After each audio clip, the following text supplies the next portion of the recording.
Huwag kang basta-basta babalik ng salita doon sa mga nanunuligsa o kaya namiminta sa'yo o kaya nagagalit sa'yo. Hold your tongue. Matuto kayong manahimik. Huwag kayong salita ng salita. Pigilin ang dila. Yung bahay ni Brother Mike, malayo pa ba? Sasabihin niyo, pag nguso ang ginamit sa pagturo, malayo yun.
Sa ngalan ng Ama at ng Anak at ng Espiritu Santo.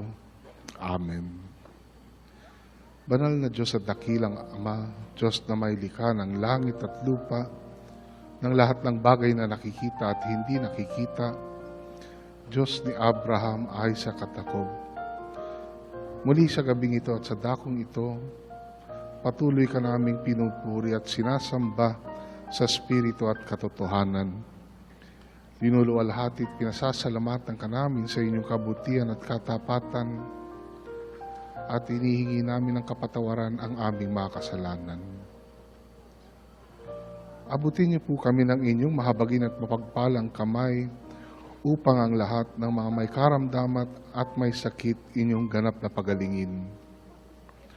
Ang lahat ng pinaghihinaan at nalulumbay inyong pong palakasin at patatagin. Ang lahat ng aming mga problema inyo pong tugunin at ang lahat ng aming mga pangangailangan inyo pong punuin. Magpalain niyo po kaming lahat na nandito ngayon sa inyong banal na harapan Pagpalain niyo rin po ang lahat ng makikinig at makakarinig ng inyong mabuting balita. Pagpalain niyo ang aming pakikinig sa inyong mabuting balita at higit sa lahat, pagpalain niyo ang inyong mabuting balita upang ito ang maging daluyan ng inyong tanda, himala, kababalagan, pagpapala at kapangyarihan. Ito po ang aming samot dalangin sa ngalan ng Ama at ng Anak at ng Espiritu Santo. Amen. Purihin natin ang ating Panginoon.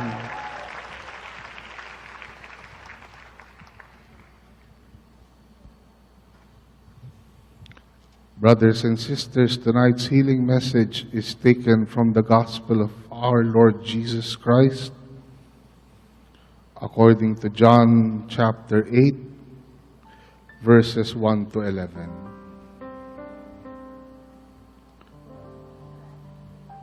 But Jesus went to the Mount of Olives. At dawn he appeared again in the temple courts, where all the people gathered around him, and he sat down to teach them. The teachers of the law and the Pharisees brought in a woman caught in adultery. They made her stand before the group and said to Jesus, "Teacher, this woman was caught in the act of adultery. In the law, Moses commanded us to stone such women. Now, what do you say?" They were using this question as a trap in order to have a basis for accusing him. But Jesus bent down and started to write on the ground with his finger. When they kept on questioning him, he straightened up and said to them, "If any one of you is without sin, let him be the first to throw a stone at her." Again he stooped down and wrote on the ground. At this, those who heard began to go away one at a time, the older ones first, until only Jesus was left with the woman still standing there. Jesus straightened up and asked her, "Woman, where are they? Has no one condemned you?"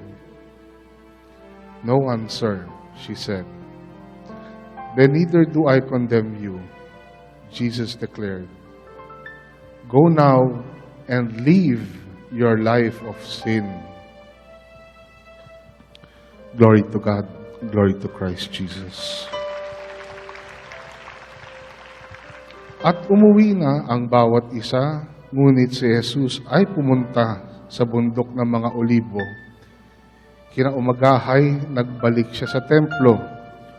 Lumapit sa kanya ang lahat, kaya't umupo siya at sila'y tinuruan. Nooy dinala sa kanya ng mga eskriba at ng mga pariseyo ang isang babaeng nahuli sa pakikiapid. Pinatayaw ito sa harapan nila at sinabi kay Jesus, "Guro, ang babaeng ito'y nahuli sa pakikiapid. Ayon sa kautusan ni Moises, dapat batuhin hanggang mamatay ang mga gaya niya. Ano ang masasabi mo?" Itinanong nila ito upang subukin siya nang may maisumbong sila laban sa kanya. Ngunit yumuko si Jesus at sumulat sa lupa sa pamamagitan ng daliri.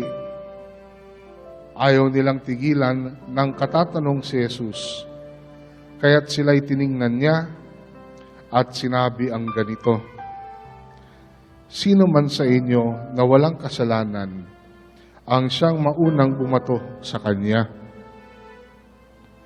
At muli siyang yumuko at sumulat sa lupa. Nang marinig nila ito, sila'y isa-isang umalis, simula sa pinakamatanda. Walang naiwan, kundi si Jesus at ang babaeng naroon pa rin sa harapan niya. Tiningnan siya ni Jesus at tinanong, "Nasaan sila? Wala bang nagparusa sa iyo?" "Wala po, Ginoo," sagot ng babae. Sinabi ni Jesus, "Hindi rin kita parurusahan. Humayo ka at wag nang magkasala." Mga kapatid, ito po ang mabuting balita ng ating kaligtasan. All hail King Jesus.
Purihin natin ang malakas na malakas ang ating Panginoon.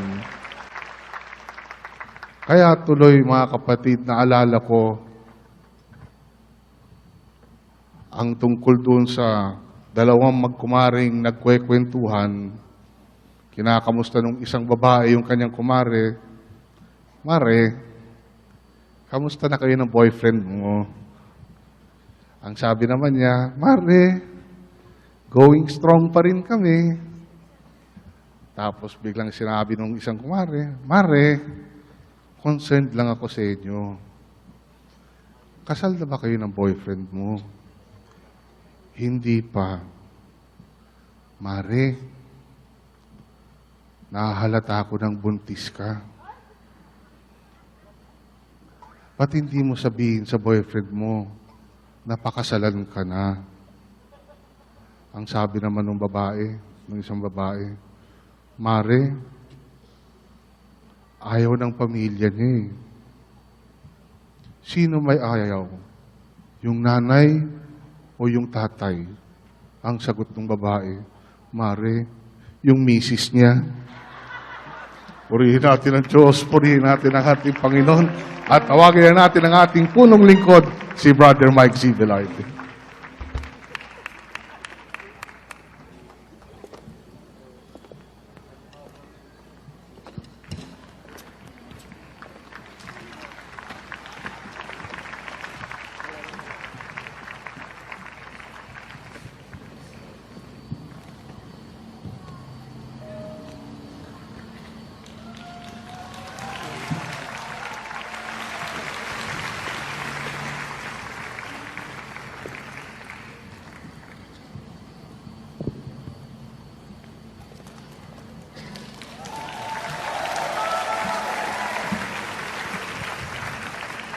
Sino sa inyo may daliri?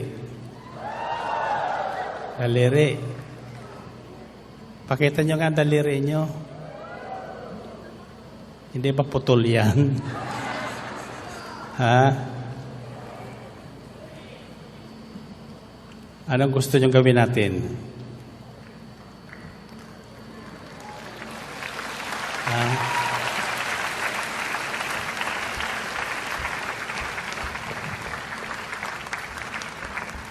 Una, Ako'y nakatitiyak na kayong lahat ngayon ay pagpapalain.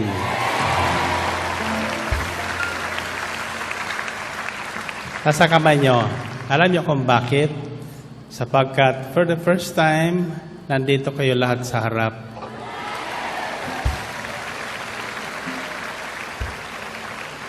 Nangahulugan na tayong lahat ay mayroon talagang natututuhan sa ating pakikinig. Okay. Itaas nyo ay muli ang inyong daliri. Yung hintuturo. Ayan. Hintuturo. Mayroon ba kayong hintuturo? Saan nakaturo ang daliri nyo? Sa itaas. Okay. Sabi dito sa Ebanghelyo ating tinunghayan, lumapit kay Jesus ang mga Hudyo.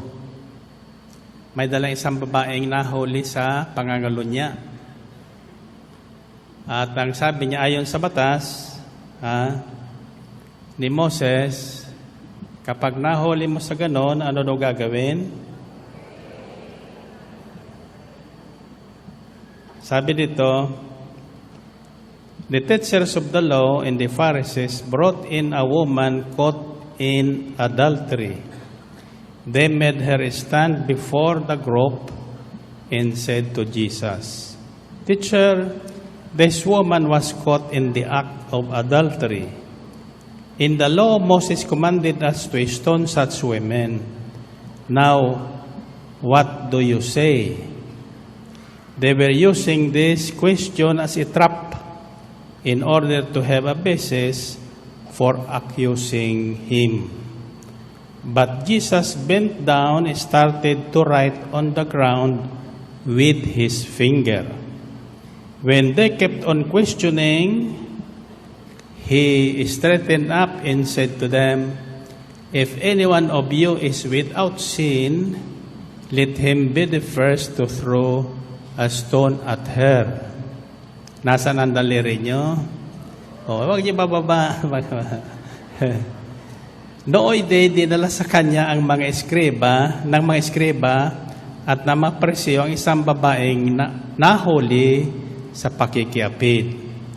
Pinatayo ito sa harapan nila at sinabi kay Jesus, Guro, ang babaeng ito ay nahuli sa pakikiapid. Ayon sa kautusan ni Moises, dapat batuhin hanggang sa mamatay ang mga gaya niya. Ano ang masasabi mo? Itinanong nila ito upang subukin si Jesus. Nang may maisumbong sila laban sa kanya. Ngunit yumuko si Jesus at sumulat sa lupa sa pamagitan ng lakasan nyo. Daliri. Ayaw nilang tigilan ng katatanong si Jesus.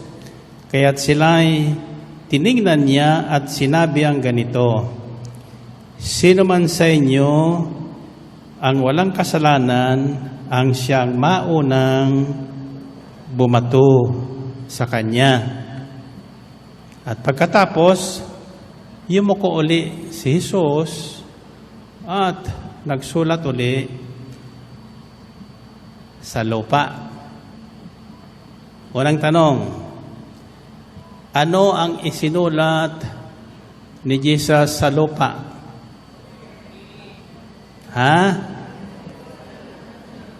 Lakasan nyo. Daliri.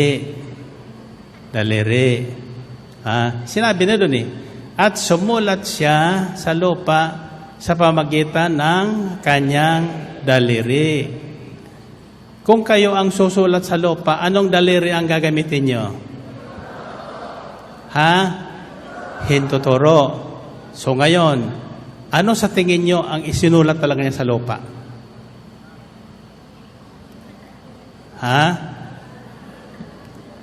Hindi nyo alam? Gusto nyo malaman? Okay, tasan nyo muna ang inyong mga prayer request. Ang inyong mga wallet na may laman. May wallet na ba kayo? Ihandaan nyo na yan hanggang sa pumasko. Lali natin bago magpasko, siyak, maapaw ang laman ng mga wallet na yan. At saka ang inyong mga agwa abilina, handbags, passports, etc. Taas nyo ngayon. And let's give Him thanks with a grateful heart.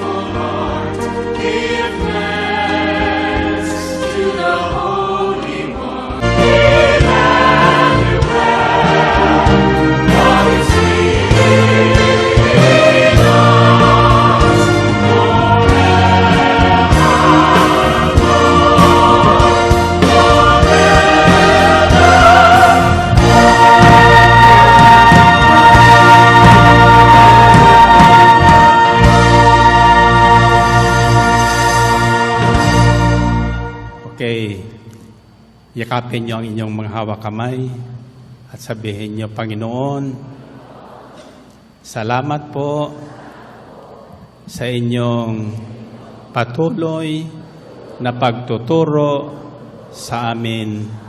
Nang sa gayon, matuto kaming mamuhay ng ayon sa inyong kalooban.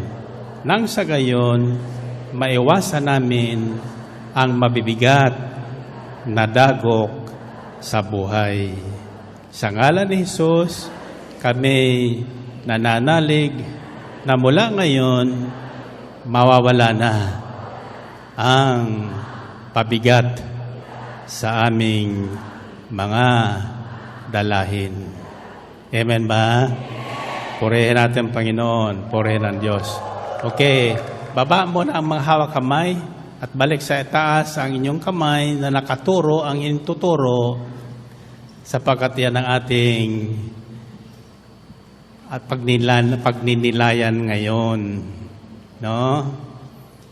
Okay, sa bilang kong 3, sasabihin nyo, makasalanan, makasalanan, makasalanan din ako.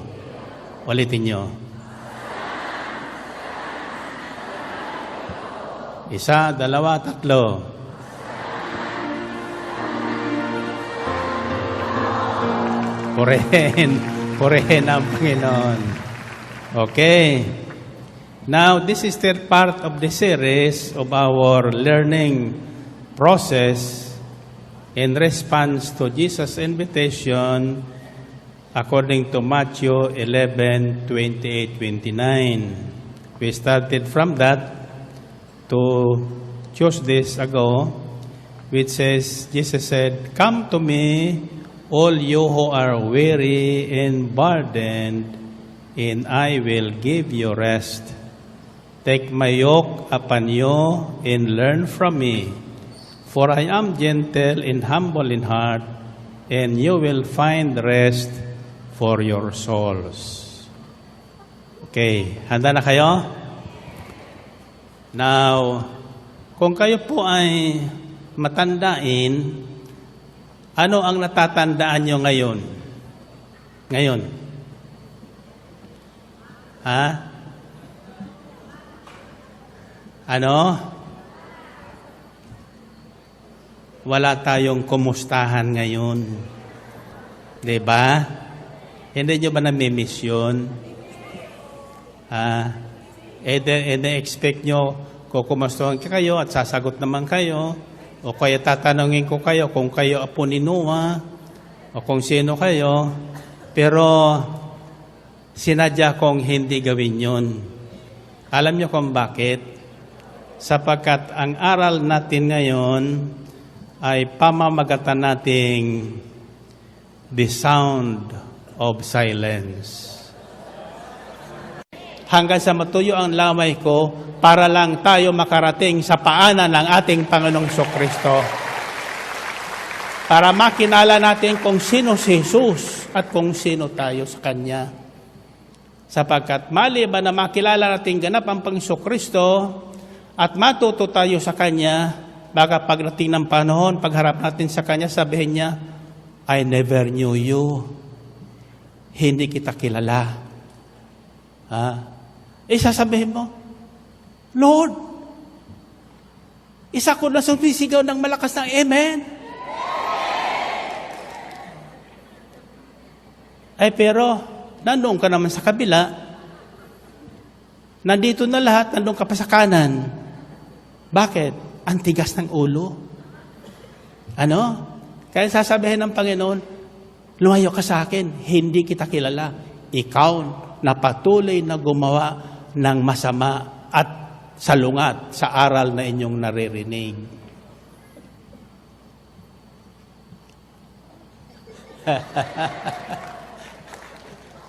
Kita nyo. Kaya ang pamagat nito ay magkakalimutan, the sound of silence. Now, sabi sa Biblia, nandito pero hindi ko na babasahin lahat. There's a time to be quiet and a time to speak. Lahat may panahon.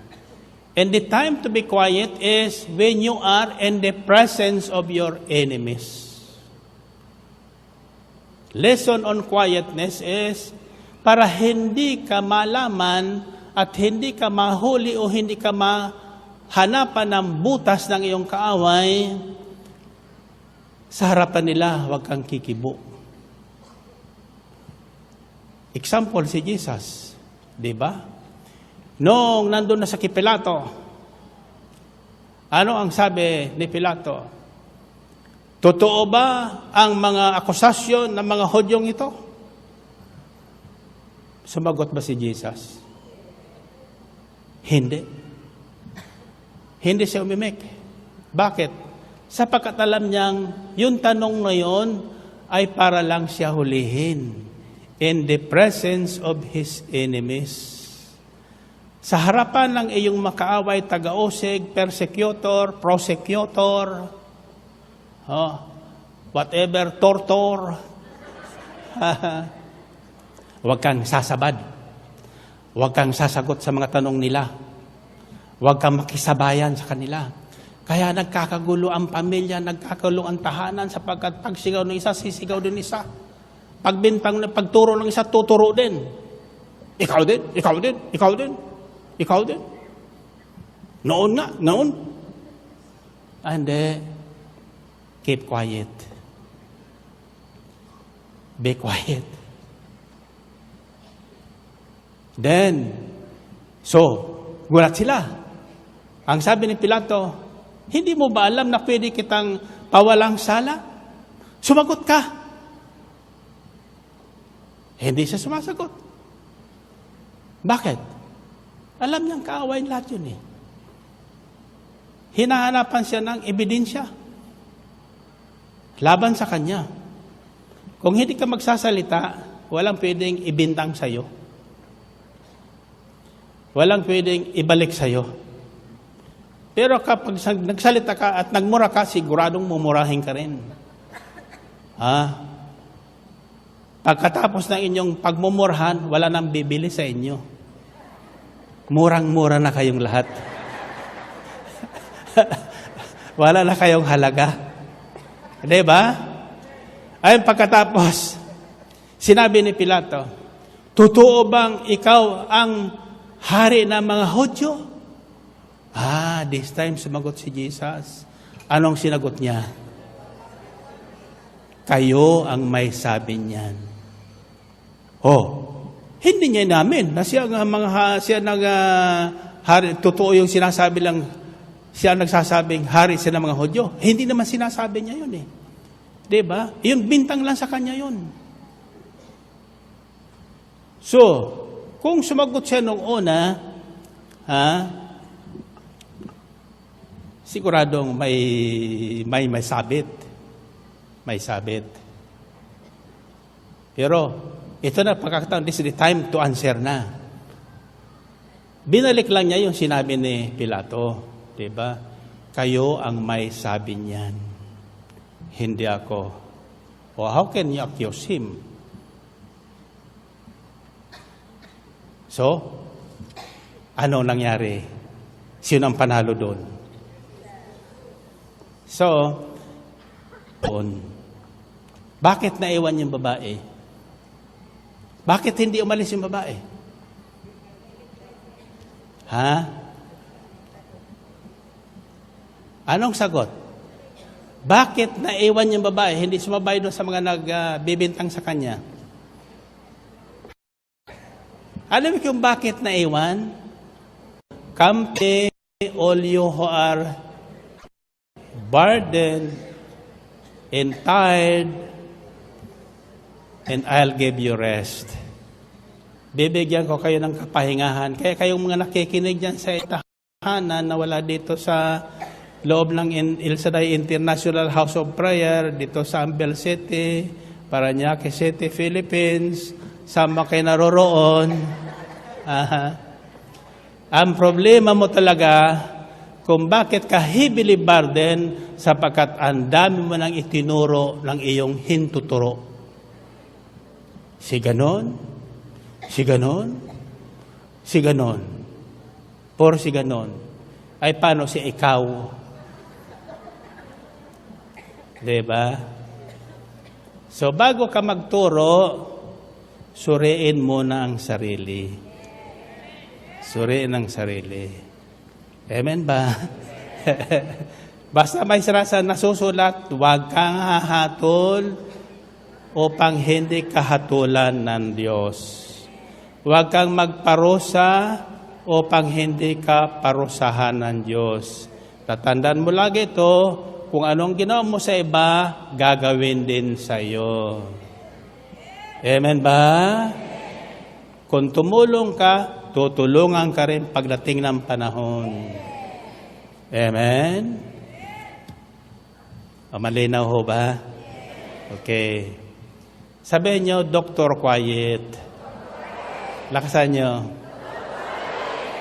So, ang unang solusyon sa ating mga suliranin ay pananahimik.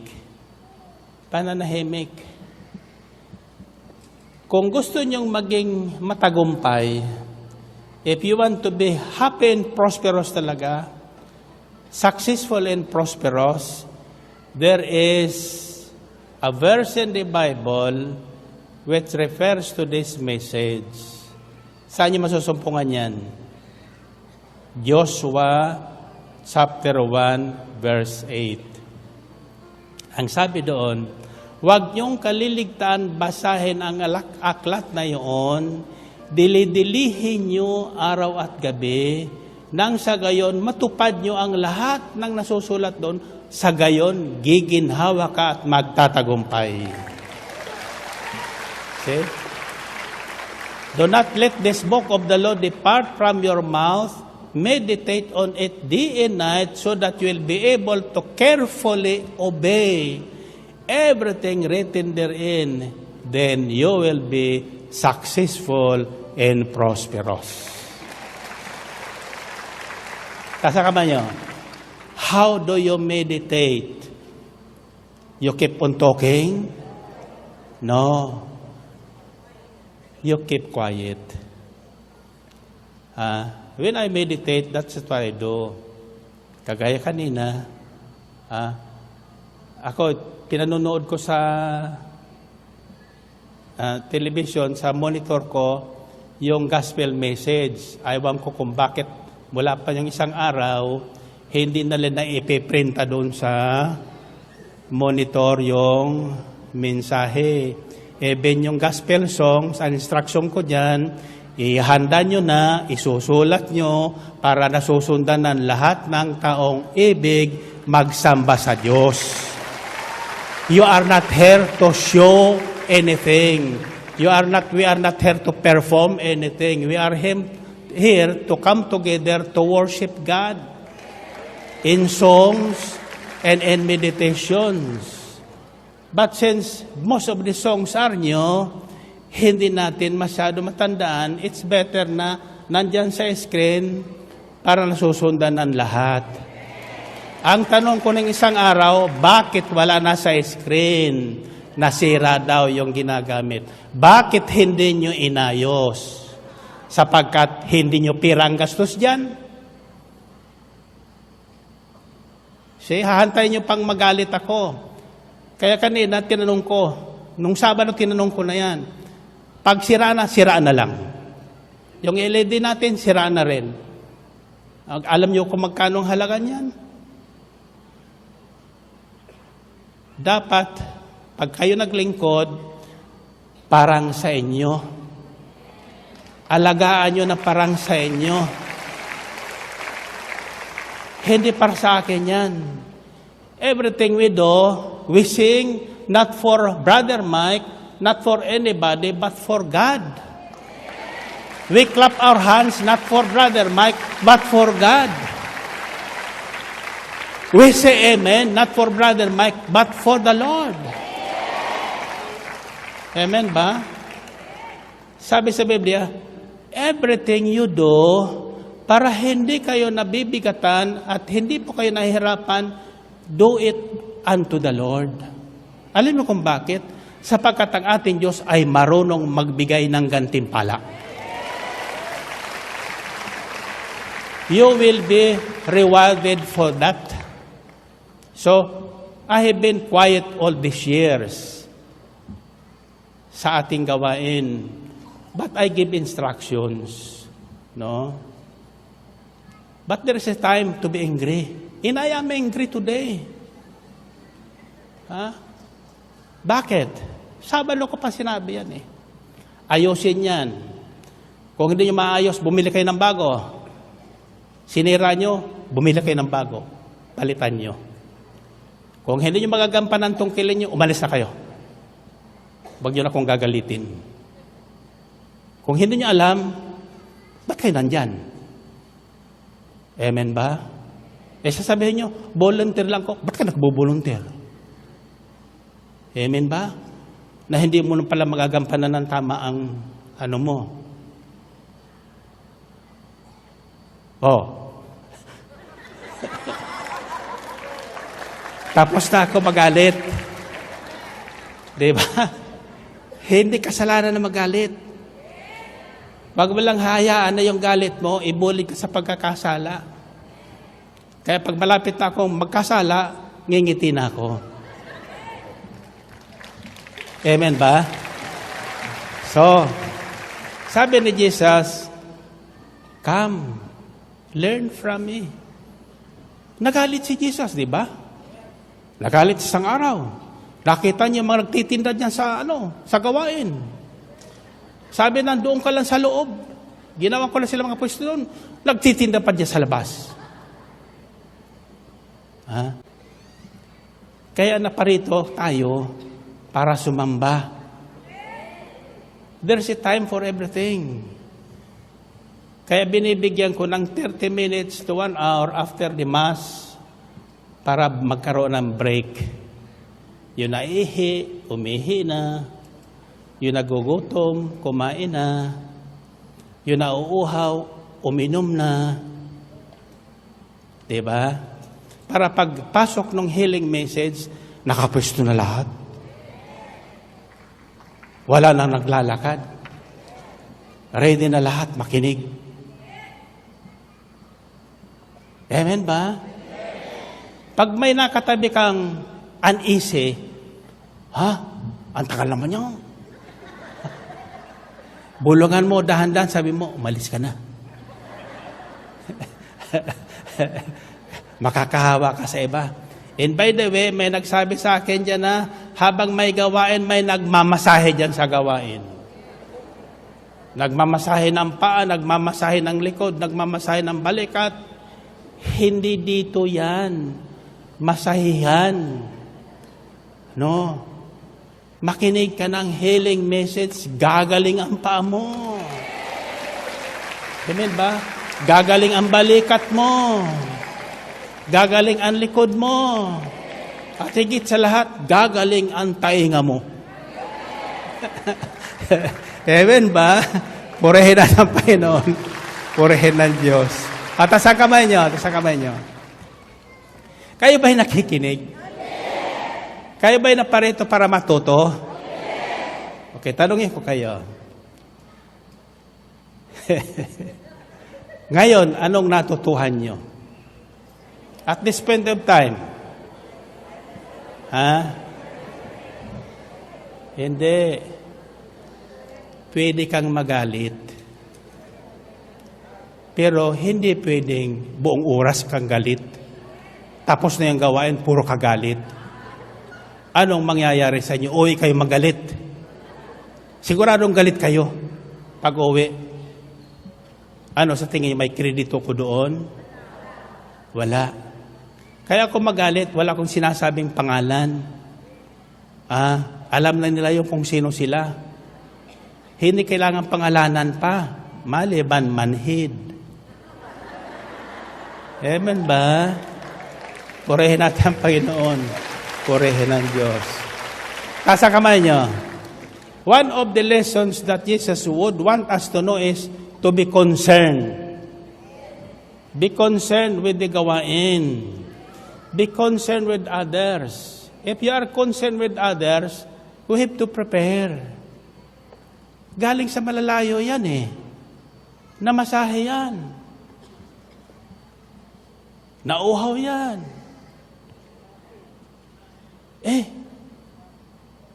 Traffic daw. Hindi nila nilintana yung traffic para matuto lang dito. Para ano? Ano ang layunin niyo para kayo matuto? Para kayo gumaling. Kaya ang tawag dito, healing message. Gumaling. Ano ang pinagagaling ngayon ng Panginoon? Yung ating daliri. Ano ang sinisimbolo na daliri? Ang hilig natin magturo. Sa halip na tanggapin natin yung responsibility, nagtuturo tayo, si ganun yun si ganun yun si ganun kasi, si ganun kasi. Turo-turan, pasapasahan. Take responsibility. Panagutan natin, panindigan natin, at pananagutan din tayo ng Panginoon. Amen ba? So, what I learned from this gospel is the sound of silence. The sound of silence. You are better off if you keep quiet. Diba? Una, pag hindi ka masyado nagsalita, iisipin ng tao matalino ka. Pero kung salita ka ng salita, mahuli ka bobo. Diba? Tandaan magkasabihan, deep water runs silence. Shallow water runs noisy. Maingay. Mababaw kasi. Mababaw. Pero yung malalim na ang nalalaman, tahimik yan. Hindi pa yan nananghalian, hindi pa nag-almusal, pero mahalatang gutom. Diba? Lalo na alokin mo pa yan.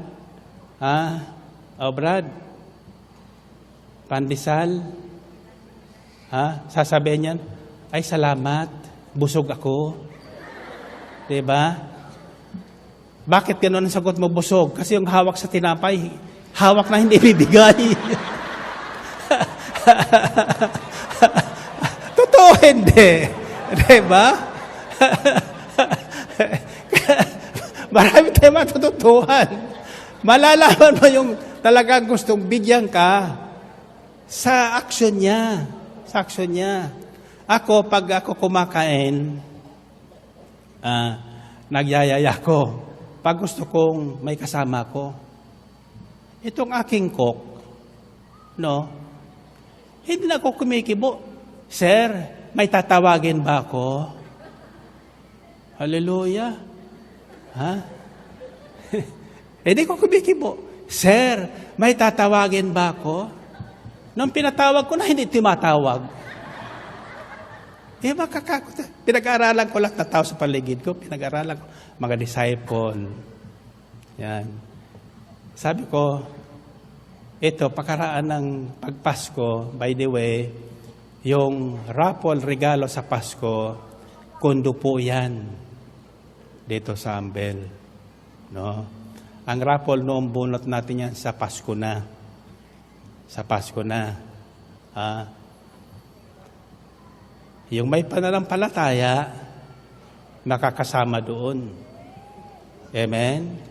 Sa December 4, palalabas yung Miracles Are Forever sa Hong Kong. Baka gusto nyong pumunta sa Hong Kong. Amen? At December 7 naman, sisimulang ipalabas sa lahat ng sinihan. Manonood ba kayo? Balita ko maraming reklamo noong nakaraan. Kasi sa dami natin, hindi daw nakikita yung monitor, maliit na, at tapos yung sound down, hindi lang marinig. No, doon sa labas. Dito malinaw yung sound sa loob. Nandito ko sa loob eh. Kaya pati yung iyakan dito sa loob. Sabi nila doon, sabi ko mga Pilipino talaga itong mga nanonood na ito.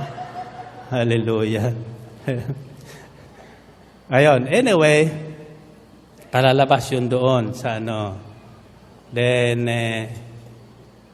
kung lulobin ng Panginoon, pagkatapos doon sa Hong Kong, palalabas ko rin dito sa loob ng House of Prayer. Amen ba? Well, anyway, ganito po yun. Para hindi tayo nagkakasala. May kulang na yung iba eh. Hindi na marinig yung sound doon eh. Nag-iingay ka pa. Ano ba yan? Kinurtahan dyan yata ni Brother Mike. Nangawarta lang si Brother Mike. Ang mahal-mahal ng singil niya. Pagkatapos hindi natin naririnig ang sound. Paano mo maririnig? Maingay ka. Kung di ka maingay, pinanood mo na lang sa atin sa bukang bibig. Nung unang panahon, wala naman sound ang sini, di ba? Ayun, silent movie noon. Inabot ko pa yun. Bakit? 77 na ako eh. Di ba? Inabot ko pa yung black and white movie. Walang sound. Pero naintindihan ng mga nanonood. Bakit? Pag umiiyak na yung aktor, saka actress, iyak din sila.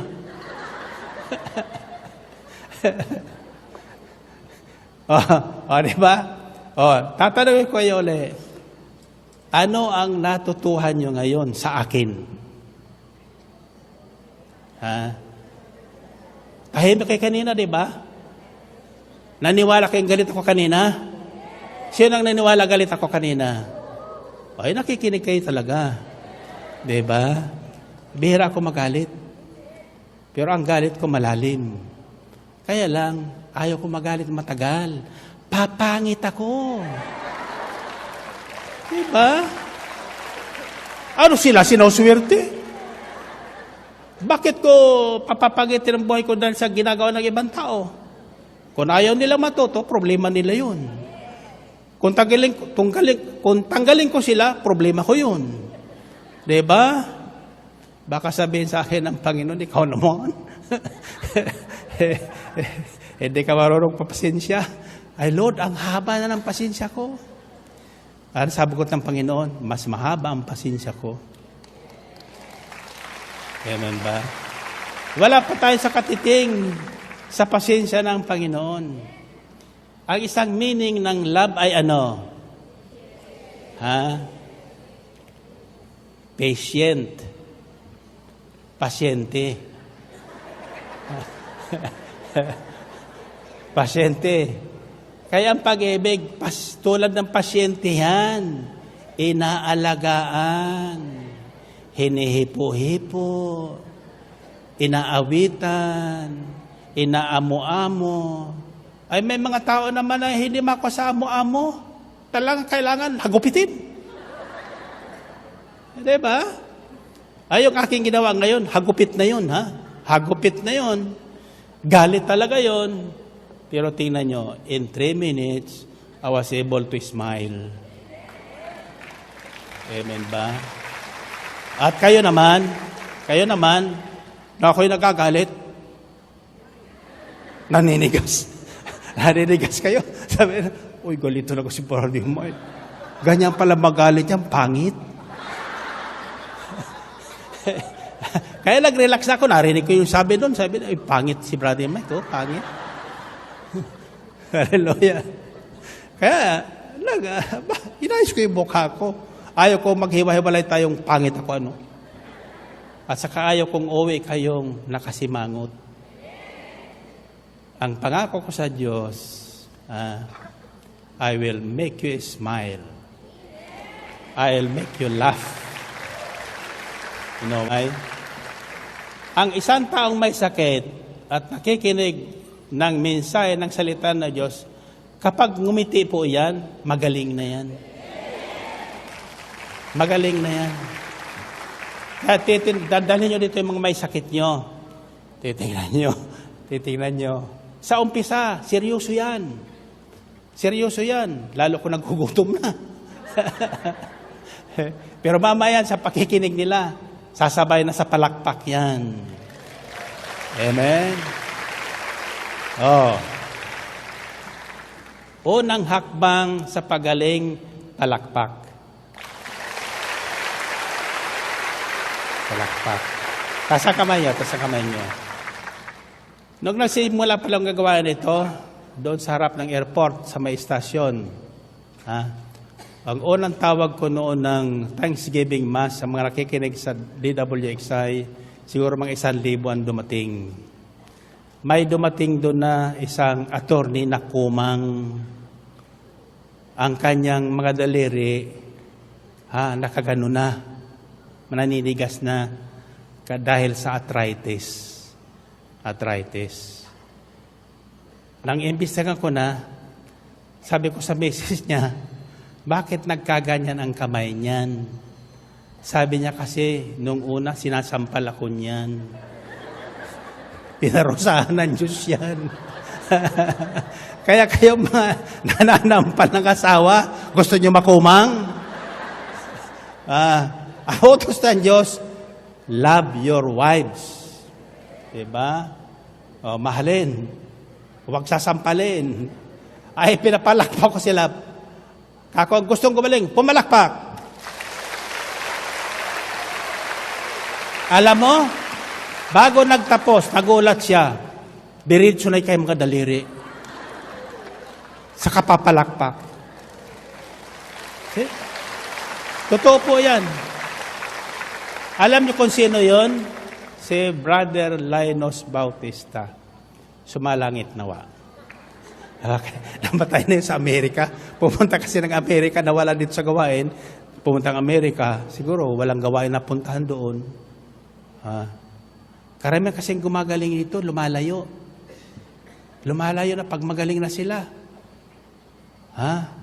Huwag kayong lalayo sa Panginoon pag kayo gumaling. Lalo tayo mapalapit sa Panginoon. Kaya ako nang gumaling doon sa Philippine Heart Center noong 1978, hindi na ako lumayo. Kung ako lumayo, wala na siguro ako. 2 days na. Amen ba? So, ito yung sinasabi sa Biblia. A merry heart doeth good more than a medicine. Ang pusong masiyahin, talo pa ang gamot na mamahalin. Ang palakpak, ang halakhak,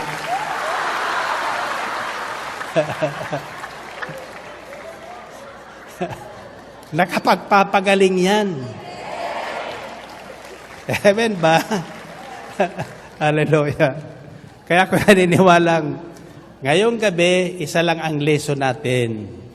Siguradong hindi nyo ito makakalimutan at madidiscover nyo na yung inyong mga na-miss sa buhay noon, yung mga natalo nyo, mapapanalo nyo ngayon. Amen? Sa pamagitan ng ano? Sa pamagitan ng pananahimik. So tandaan nyo, there is a sound in silence. The sound of silence is so powerful. Doon sa amin yan, sa aming bahay ngayon. Nagalit yung aming kapitbahay.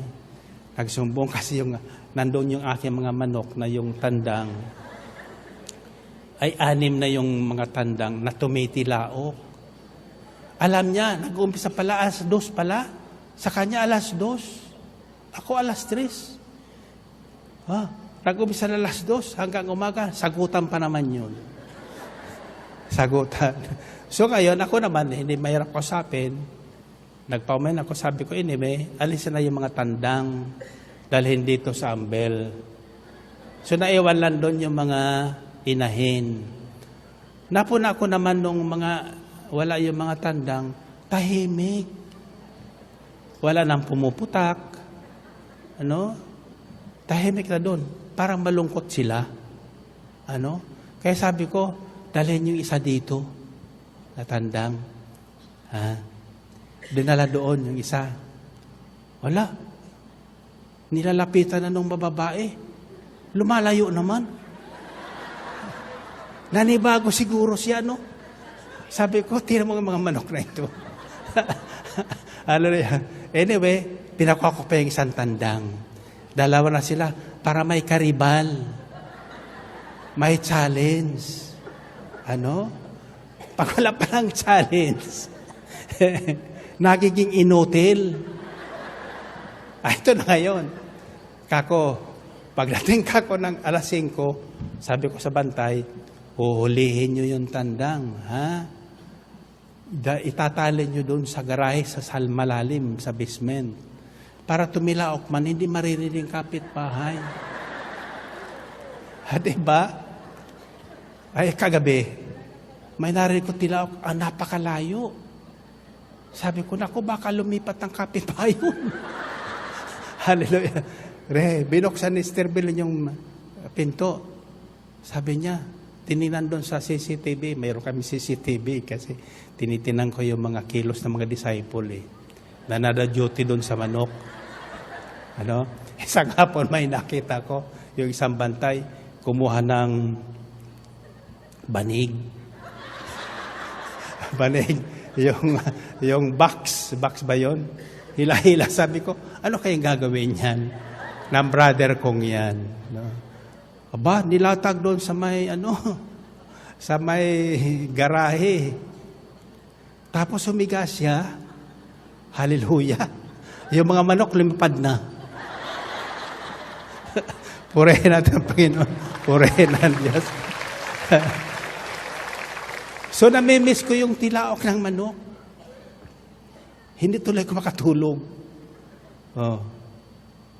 So there is sound in silence. Amen ba? Tahimik na yung aming kapitbahay. Sana wag siyang nakikinig ngayon. Ako yung naniniwalang namimiss din niya yung tilaok.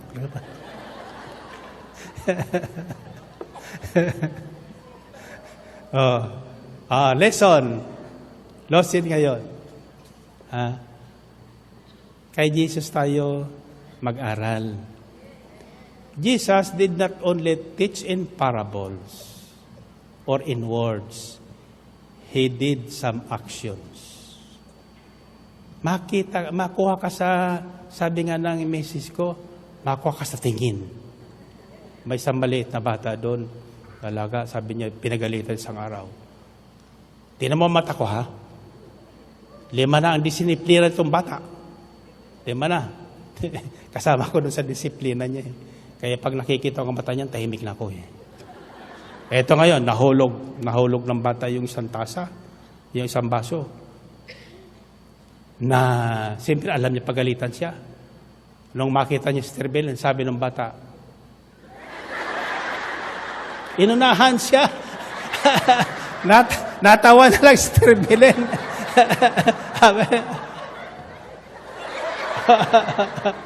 Ibig sabihin, ina-acknowledge niya na mayroon siya nagawang masama. Mali, alam siya, pagagalitan siya, kainunahan na niya. Yes, may natutuhan yung bata. Ba? Yes, Ngayon, tatanungin ko na kayo ngayon. Anong oras na? Ha? Anong oras na? Ano hinihintay nyo? Finally!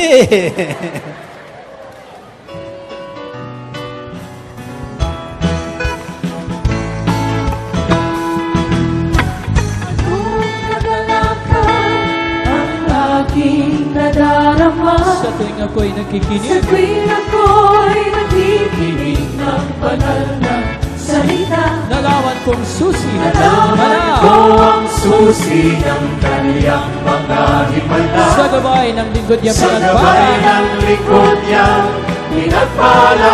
mula sa mga kamay, mayaman na! Ako ngayon mayaman. Lumundag ang magaling na!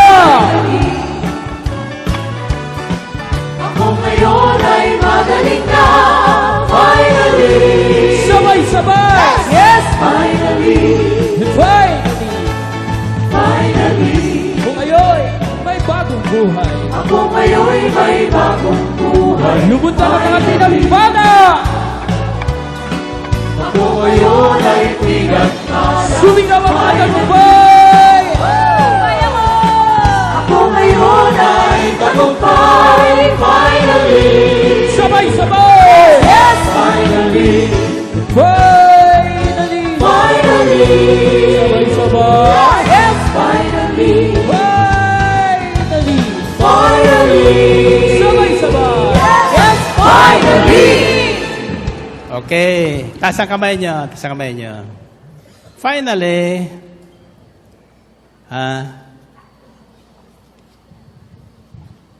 the principal object of today's lessons is what Jesus did. Ano ang ginawa ni Jesus? Hindi siya basta, hindi siya nagsalita.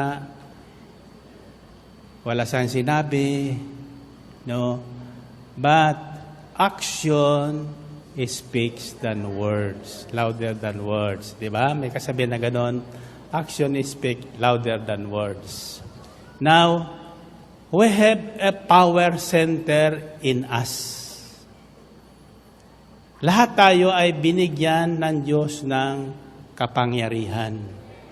Kapangyarihang magtagumpay, kapangyarihang mabuhay ng ganap at kasiyasya. Kapangyarihang mabuhay ng payapa at tahimik ang kapaligiran. Amen? Mamuhay ng walang pagkukulang. Hindi nagkukulang sa kaibigan, dumadami ang kaibigan. Kung ang bagay na ito ay ating matututuhan. Gusto niyo malaman? Okay. It's found in James chapter 3, verses 1 to 2. It says, "Not many of you should presume to be teachers."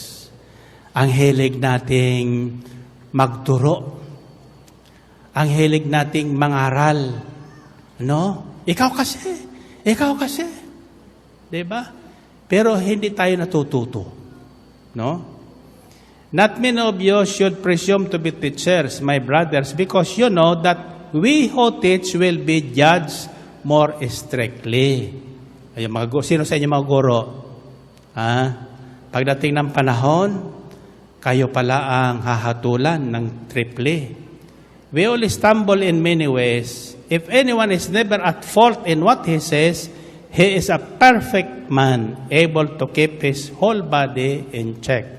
Mga kapatid, huwag maghagad ng maging guro ang marami sa inyo. Yamang alam ninyo na tayo mga nagtuturo ay hahatulan ng mahigit kaysa iba.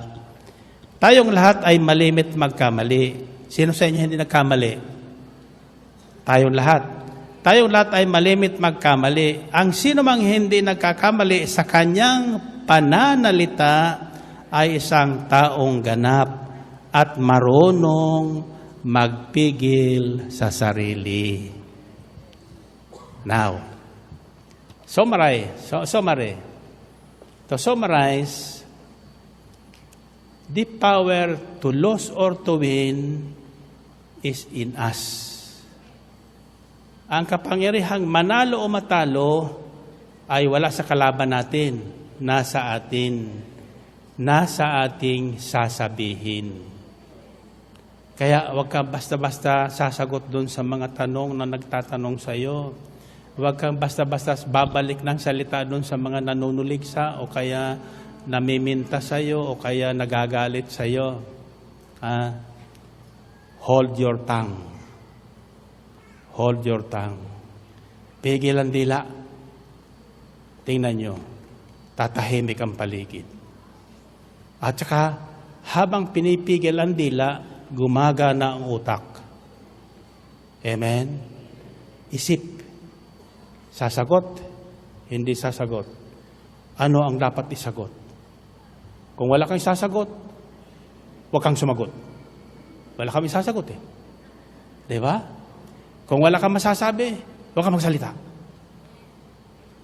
Kung may sasabihin ka naman, isipin mo muna.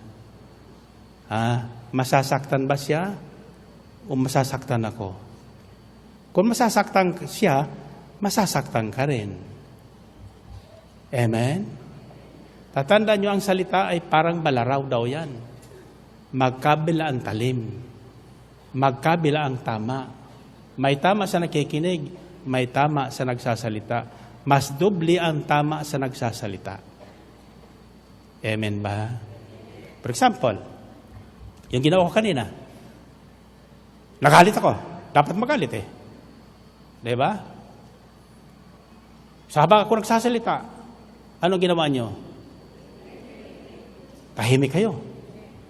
Bakit ka tahimik? Nakikinig kayo, siyempre. Anong pinakikinggan nyo? Hindi lang kayo nakikinig. Sigurado ako, pinag-aaralan nyo ako. Ay, nagkagalit din para yan. Sabi niya. No, ako manood ng sine doon sa Amerika, may nakakilala sa akin doon sa madilim-dilim.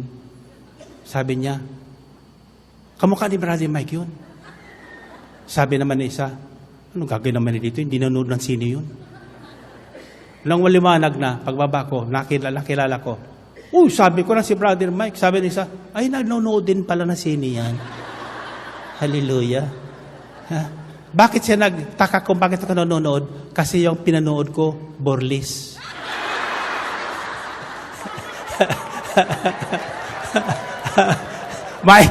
Ma-expect ba nila manood ako sa ganon? Ano?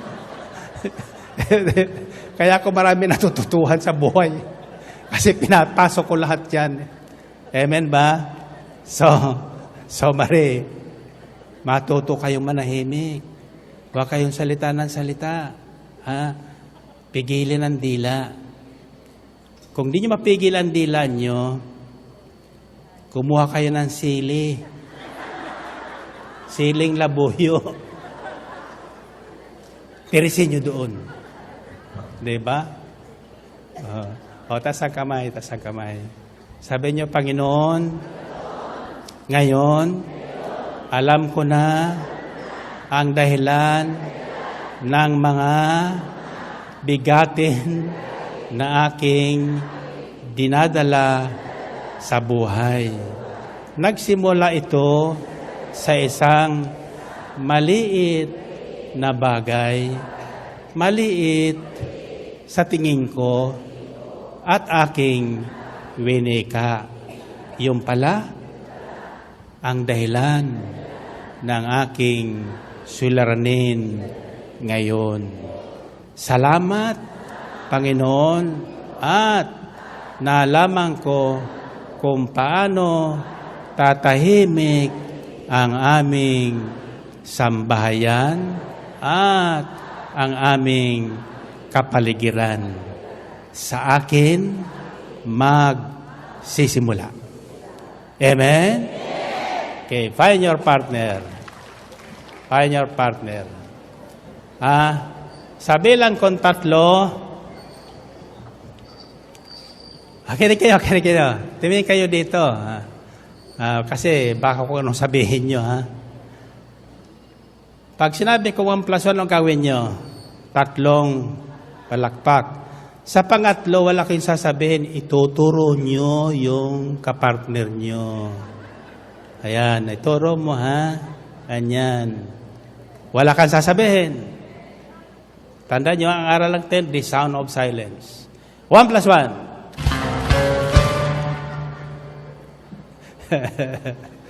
Ayan. Okay. Pangalawa, anong sasabihin nyo? Ha? Wala pa rin. Ganong gagawin nyo? Pag 3 plus 3, pang 7, sasabihin nyo. Ganon nga, ganon. Saan, ha? Yung uso nyo, hindi yung uso ng partner mo. Ang tatakpan mo. Ayan. Okay. 1 plus 1. 3 plus 3.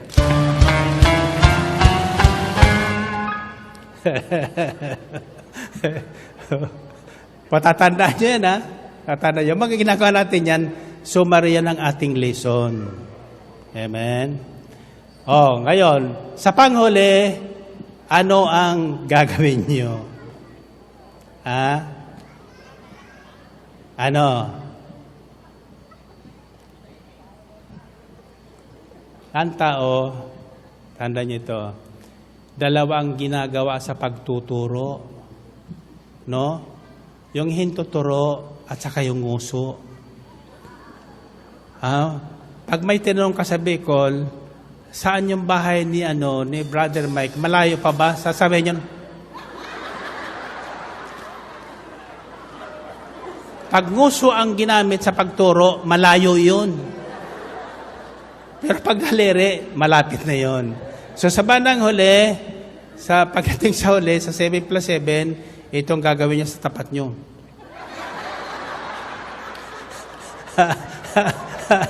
Sige nga, pakita nyo nga. Ngungusuan nyo. Okay. Are you ready? 1 plus 1. 3 plus 3. 7 plus 7.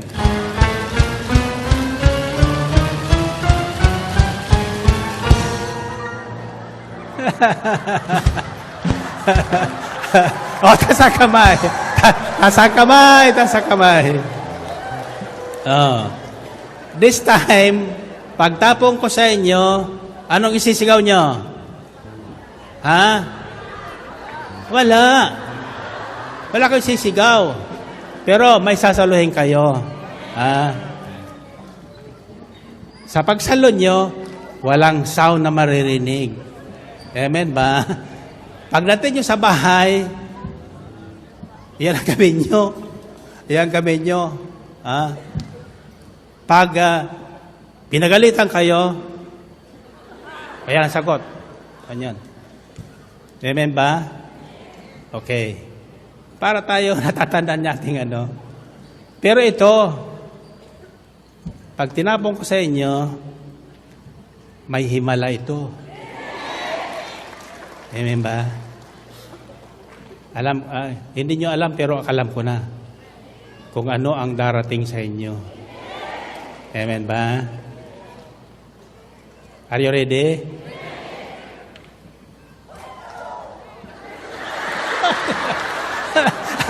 Okay, kita na niya. Bagsak agad.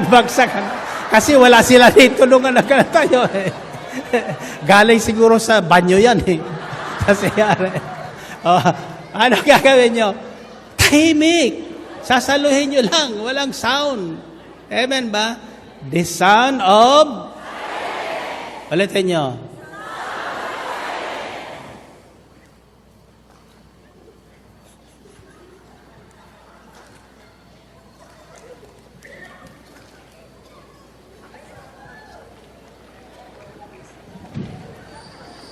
God bless you.